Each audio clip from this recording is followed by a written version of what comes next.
আজি আমি উপস্থিত আছোঁ 123 নং বিধানসভা সমষ্টি ডিগবৈত পানীখোৱা পঞ্চায়তৰ অন্তৰ্গত থকা শুকান পুখুৰী নামৰ এখন ঠাইত আৰু ইয়াত আমি যি জেজেএমৰ যি আঁচনি হৈছে এই জেজেএমৰ আঁচনিত যিটোত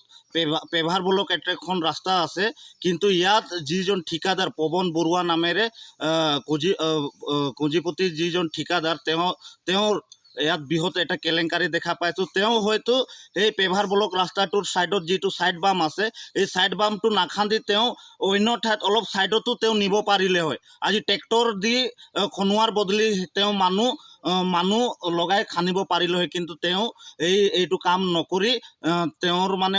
কামটো যেন তেন মানে অলপ স্পীডত কাম উলিওৱাৰ ক্ষেত্ৰত তেওঁ আজি ট্ৰেক্টৰ লগাইছে, যাৰ ফলত আজি ৰাস্তাৰ একেবাৰে জৰাজীৰ্ণ অৱস্থা, ৰাস্তাটো একেবাৰে ভাঙি খতম, ছাইড বাম নাই একেবাৰে আৰু পেভাৰ ব্লকো ওলাই গৈছে। যিটো সময়ত চৰকাৰে নিজকে দুৰ্নীতিমুক্ত চৰকাৰ বুলি জাহিৰ কৰি আহিছে, সেইটো সময়ত কিন্তু আজি আমি দেখা পাইছোঁ কেনেকুৱা দুৰ্নীতি হৈ আছে। সেয়ে আমি সদৌ অসম আদিবাসী ছাত্ৰ সংগঠনৰ হৈ